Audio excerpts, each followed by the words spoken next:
Ladies and gentlemen, boys and girls, children of all ages, John and Lee proudly present the greatest wrestling show ever!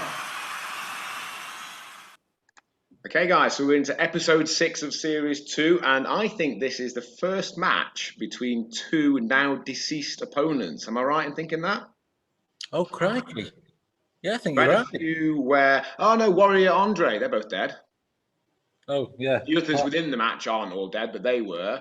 I don't think anyone from series 1, or at least both halves of the matches, were dead, were they? No, I'd have to revisit it. But no, I think you're right. The second match.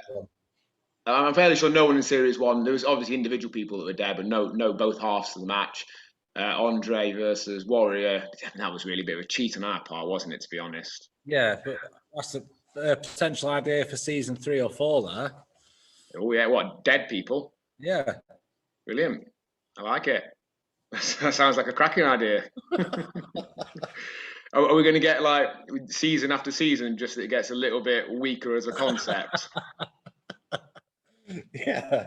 Until eventually it's just us playing WWE 2K12. Yeah. Talking about it. Okay, guys, so this is also an actual first. This is the first time we're watching a match that isn't on the WWE network. So having Googled Roddy Piper versus Mr. Perfect, nothing obvious came up on the network. So we've gone for a match off YouTube. If anyone wants to watch it, it's entitled Roddy Piper versus Mr. Perfect 1991. It's the first thing that comes up. It's pretty easy to find. It's 15 minutes, 18 seconds long. I suggest maybe should we start at 0 minutes, 0 seconds? Yeah, that's a good shout. Yeah, call me old-fashioned, but right. Okay, 3, 2, 1, off we go. So this is, now did I see, is this at MSG, is that right? Is it Madison Square Garden, or is it somewhere else? I think it is. Very dark, isn't it? And it's for the IC belt, I think. Yeah, so Mr. Perfect's definitely one of the people you think of as quintessential Intercontinental Champion, isn't he? It's Yes. him, it's Brett, it's Shawn, maybe Razor to a slightly lesser extent. Definitely the workhorse quality wrestler who, at least at that point, just doesn't quite feel ready for the main event level. Obviously, a number of them have got on to that, but usually at the point they're holding the Intercontinental title, they don't quite feel at that level. Yeah, I think back in the day, during this, again, what I always called the golden era, I always thought of the IC belt as kind of middleweight. Yeah. And then obviously you've got your heavyweight. But yeah, when I think of the Intercontinental title, the first person I always think of is Kurt Hennig, Mr. Perfect. And I loved him at the time. He was obviously he was a heel. But I always respect what a great wrestler. You always knew you were in for a good match. Am I right in thinking, do I remember correctly, that you used to do the Perfectplex on your friends in the playground at school? Yeah, I had it nailed as well. And it was really difficult to get out of, as long as you locked your fingers. Yeah. It was. Did you lock your fingers properly? Did you use the butcher's grip? No, I've only learned that since interlock, yeah. So if you interlock like that, and it pulls like that, it can potentially dislocate or damage your fingers and your hands. And it's just not as tight a grip. Like, think about it, that, it's pretty tight, but that... That's not a very good description, by the way, for a podcast. Well, I don't care. No one's listening, are they? It's just us two chatting nonsense. I think that came up, of course, when we were talking about the full Nelson. Mm-hmm. Obviously, I was always that. I'm interlocking my fingers, whereas the butcher's block? Butcher's grip. Butcher's grip.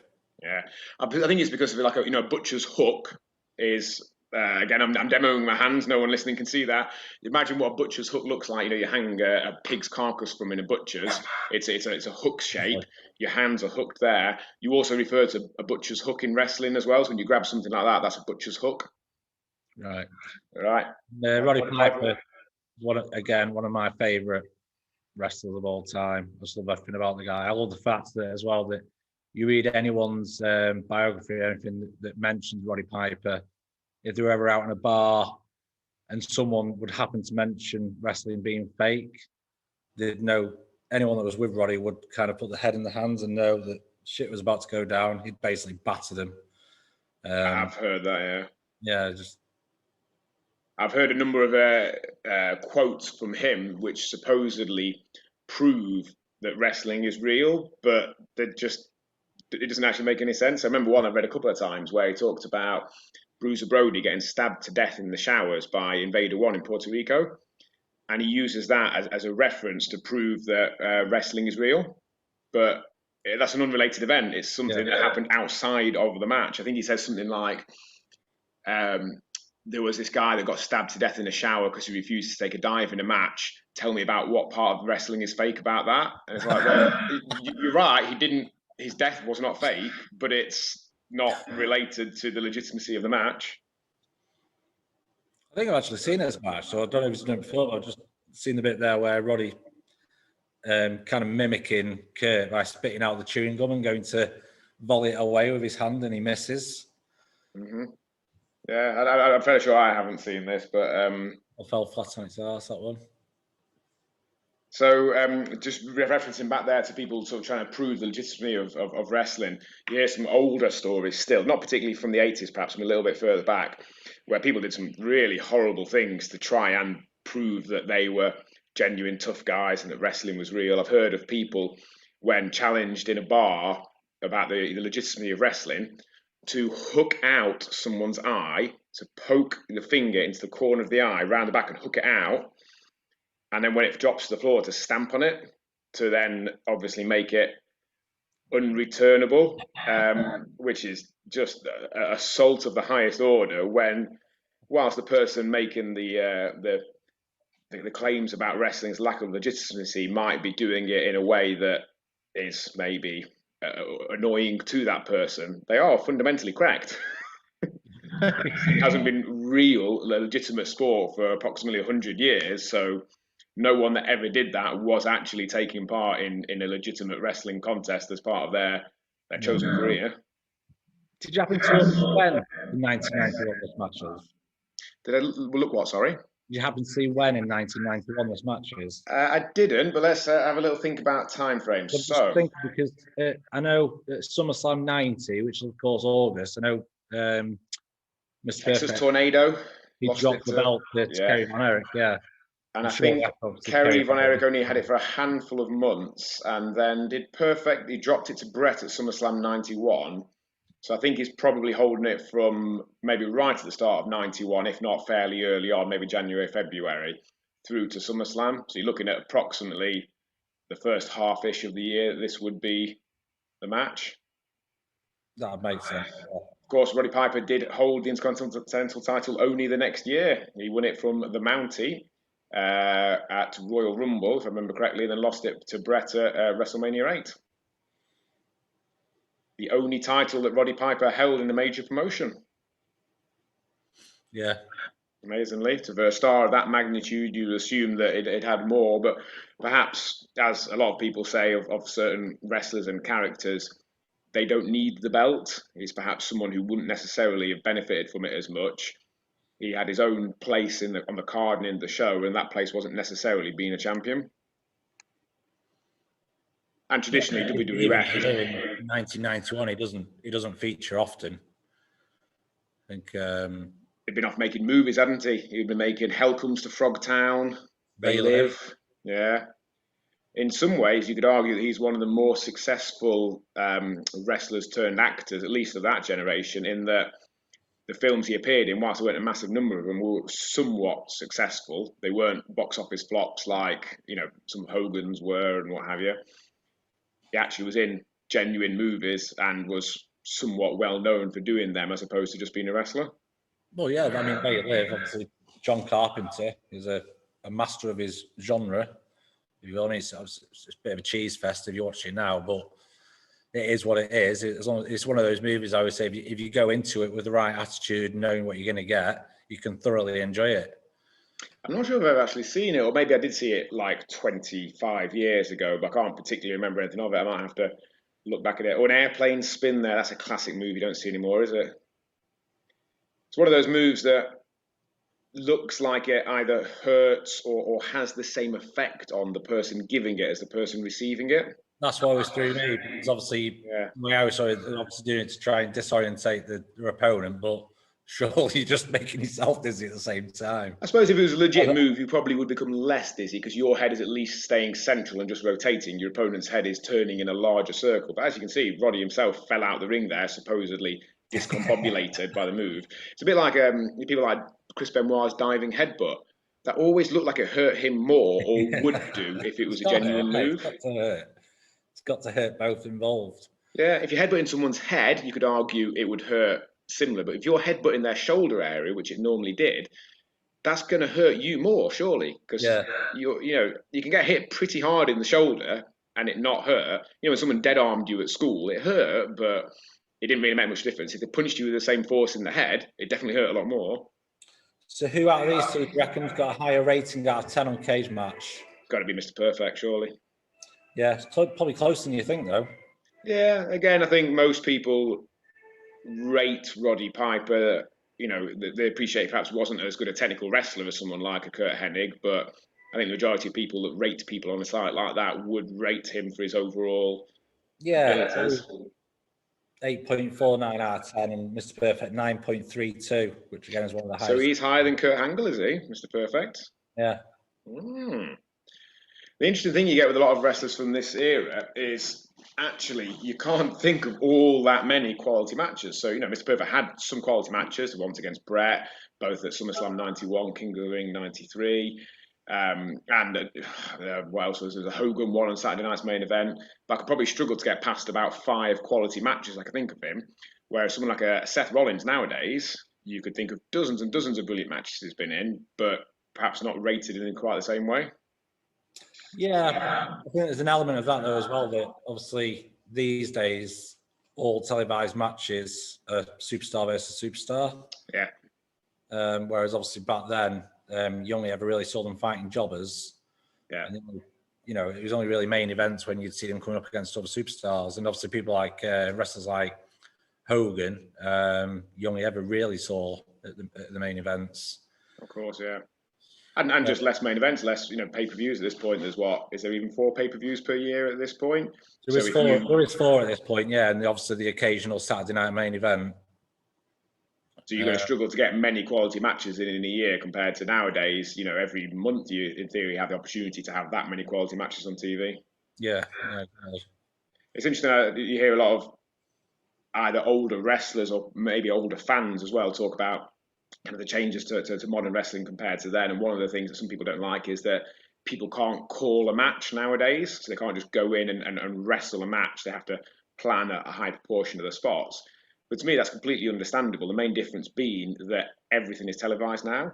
Yeah. So back then, a Ric Flair and a Ricky Steamboat could go around the horn, as they say, doing not exactly the same match, but a lot of similar structure 50, 100 times in a row because no one was seeing more than one of them because it was live and in person.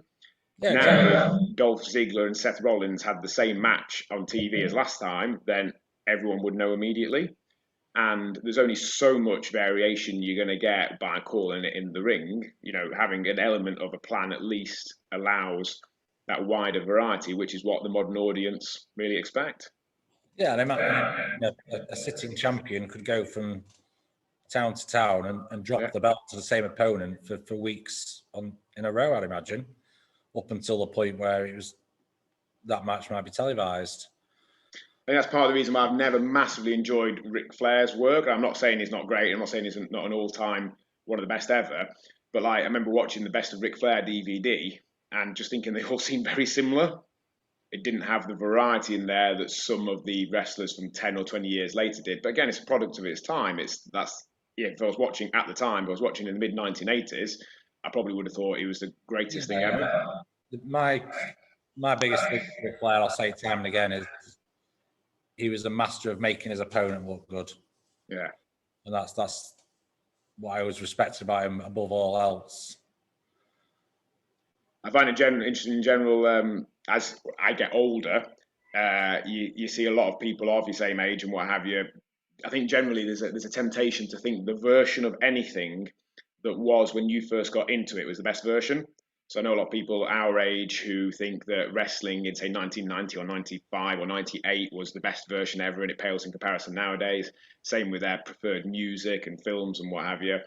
And whilst I get that, often their arguments lack actual validity. So, like people talking about how rubbish WWE is nowadays, they're making more money than they ever have done. They're absolutely raking it in. So they're doing something right. Vince isn't this out of touch old man that a lot of people like to claim, because he's making an absolute bomb. And ultimately, that is the primary goal of any business. Yeah, no, I'd agree with that. I don't know. Yeah, I think it must be that. I could argue against it, but again, I know that I've got the rose tinted glasses on of the golden era for wrestling when I was thoroughly invested in it. But I bet your Harry's just as invested now as you were then, and in 30 years' time, he'll tell his kids about, I don't know, how great Dolph Ziggler was. But maybe not. Harry knows better than to say how good Dolph Ziggler is, but he'll have his version, I'm sure. Yeah, absolutely. I suppose, I don't know. It's, for me, the big thing for me these days is, for example, and it's the one I always give. It used to be a massive thing if somebody. Oh, the match is over. The match is over. Serious? Yeah, I think it's gone to count now, of disqualification or something. The bell's just rung. Oh. Yeah, Roddy Piper has won by result of a count out. I heard the commentator say he's up to a count of 7, and then the bell just rang. So Roddy Piper is through to the next round. So I'd assumed Kurt Hennig was going to win, which I thought gave us slightly more options for the next round. But Roddy Piper still gives us, we could find a match. Yeah, sure we'll get him versus Warrior or something like that. Again? I'm saying, we assume that Mr. Perfect will win because we know that Roddy doesn't take the belt. Yeah, but obviously we hadn't factored in a count out. One thing I was thinking, obviously I mentioned that both of these guys died. Roddy Piper did make, I think, looking at Wikipedia earlier, 61, which is no age conventionally, but for a hard partying 80s wrestler, he actually did all right. Mr. Perfect only made 42, which is really no age at all. He died 15 years before his own dad, which is indicative of something going wrong. I remember actually when I first went to wrestling school in February 2003, the second week or weekend or whatever it was that I turned up, that was the talk that Mr. Perfect had just died. And information had just come out that I think he had a heart attack in his sleep or whatever it was. It was a bad couple of years that. You had Davey Boy died in 2002, 2003. I think you had Mr. Perfect, you had Hawk. There were several others around that time frame. All went. Yeah, it slowed down a little bit over the last few years. I think rewinding a little bit, probably your first major one to die was probably Brian Pillman in '97. There'd been a number of other ones before that. There'd been who was the guy that was in Los Gringos Locos with Eddie Guerrero? He died. Art Barr had died a couple of years before that. There'd been some of the guys in Texas, the Von Erichs had died, etc. But I think possibly Brian Pillman was the first person who was kind of a worldwide star, been on WWE, that died. And then Owen obviously died falling from the ceiling in '99, which is a little bit of a different situation.